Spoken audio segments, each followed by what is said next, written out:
Hey guys, it's Nicole from Crafty Craft Corner. How you guys doing today? So what I'm doing is I'm dyeing some more flowers.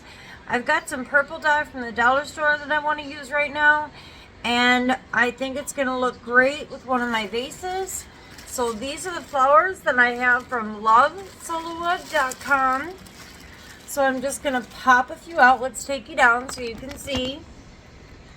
So here we go. We're just going to pop some out. Just like this.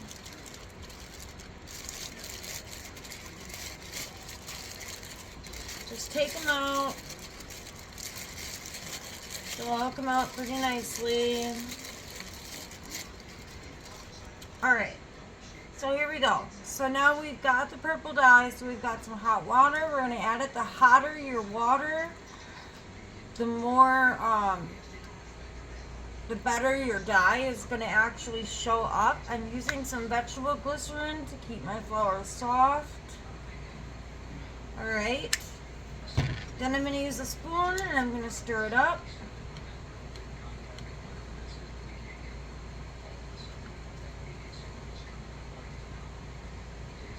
So a lot of what happens is that dye likes to stick to the bottom of the bowl because acrylic paint is heavier than water. So what you really want to do is get it nice and mixed very well and scrape the bottom of your bowl because you don't want that paint to be on the bottom. You want it to be able to soak up with your flowers as you're dyeing. I'm going to go ahead and grab a pair of gloves because I don't want my hands completely purple. So I'm going to go ahead and put these gloves on. Just like this. Whoops! I dropped it in the bowl. See? There you go. That's exactly why I would have dropped my hand in the bowl.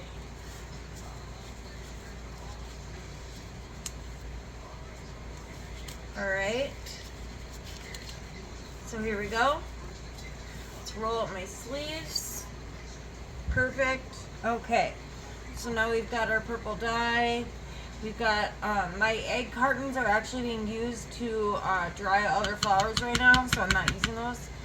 I am going to get this purple dye off my scissors though, that when I cut the tube open, when I scraped it in, it kind of got on my scissors. So there we go.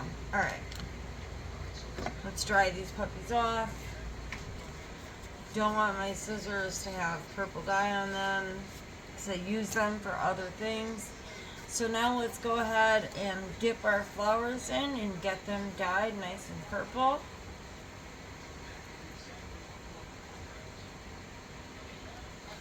Alright, we're just going to do one at a time.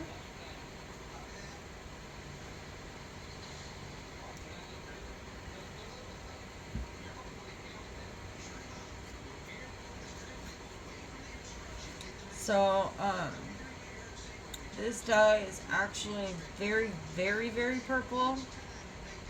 I do have other light purple color dyes that I use. But this particular one just happens to match one of my vases. And I made it for a friend of mine. And she's got the prettier flowers, I think, because those are the first ones I did. And, you know, I had no idea. I'm like, what am I going to use these flowers on? I had no idea, you know. And I wanted a vase that I thought was very, very pretty. When I picked it up, I found it on Shein for about $6, the vase. So the vase was a little expensive, so I went a little bit out on that purchase. So I want to show you guys the vase that I did buy. So hold on one second.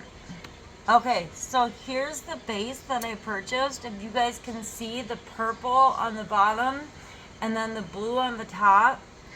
So it's hard to show you because the camera's so up close right now. I can't really get it far away. But there's the purple dye that I used on that beautiful flower right there. And it matches perfectly with the vase.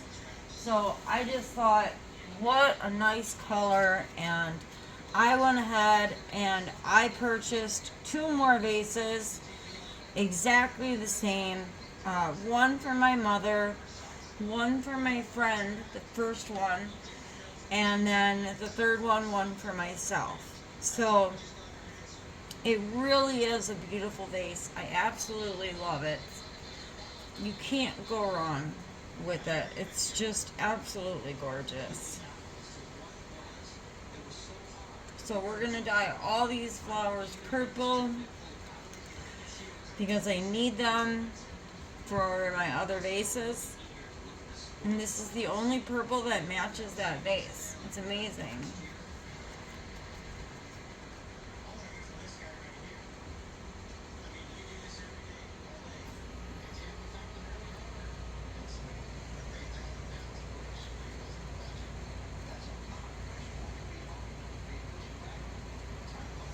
Alright, so we're just going to continue dyeing.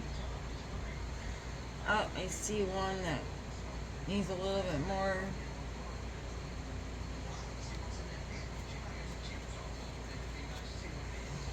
So when you're doing this, the dye does soak up quite a bit. The thicker the dye water, the better, because it sticks to your flowers better. So the more paint you use and the hotter the water, like I said, the better. So we're just going to keep going through these, and we're just running them through the dye. And it doesn't take much, you guys, to dye these. Like one coat, and it's pretty good. I've had some dyes where if I didn't have the water hot enough, or I used too much water instead of enough dye in the ratio of it, my flowers came out like too light colored. There's a little one right here. I see I had to redip. So, but otherwise, really one dip is good enough for the most part to dye these flowers. So what I'm doing is I'm kind of overlapping my flowers over here on the left side. You can't really see. Here we go. See them over there? They're on a paper towel. That's what I'm drying them on.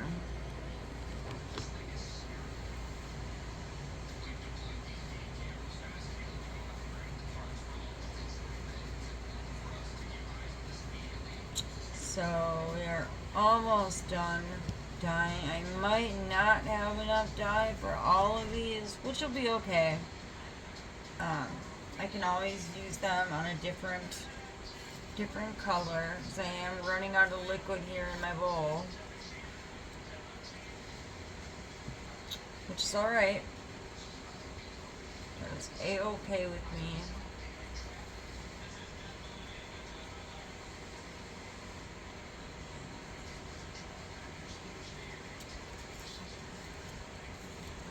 So I think this one might be my last, or one more we might be able to get done with this dye.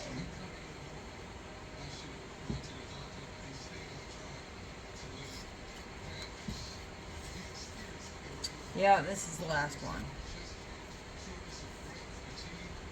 I'm hardly getting any more dye on my flowers here. This is about it.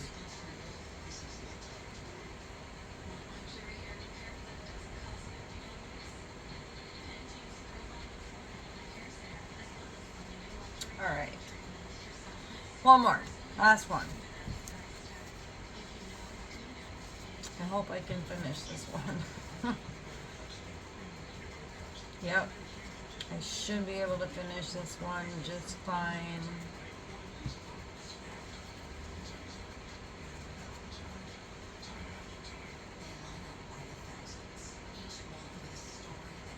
Alright. That's all she wrote. Alright guys, so let me take my glove off and my other glove, and let me show you what these look like. Let's switch you over. Alright, so here they are. Here are all the wet purple flowers that are going to be drying nicely. on the paper towel. Usually I use an egg carton, like I said, except they're already being used for other colors right now, and I have red, white, and blue ones dying, so. But these are the purples that go with that one beautiful, beautiful vase that I found on Shein for about $6.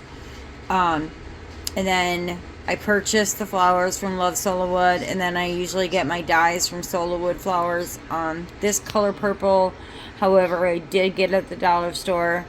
I had just enough left to dye these flowers, and I was wondering, what am I going to use these flowers on? And then perfectly, this vase that I found on Shein matched perfectly. So now all you have to do is add the stems, the green tape, the metal wire, the sola wood flowers, your greenery, your baby's breath, any other accents you want. Also, if you're making a bouquet, you're going to need your zip tie, or you're going to need some twine or some floral tape. So the rest of the ingredients, you put everything together, and finally you'll have yourself a nice bouquet. So it does take a lot to put everything together. Plus you need the tools. You need a wire snips. You need a bowl. You need a spoon. That's easy enough. You need to purchase your greenery and all your side stuff, like your baby's breath and everything. And then you have to make it. The only thing I don't like about the baby's breath is that it's so hard. You have to take it and you have to twine it. So you have to take your 18 gauge wire and then your 22 gauge wire, and then wrap the 22 gauge wire around the baby's breath on the 18 gauge, and then use some floral tape to tape it off. So it's a little just annoying, but that's alright. So anyways, I'm rambling on. Sorry. So there they are, and I hope to see you guys at my next video. Have a great day. Bye for now.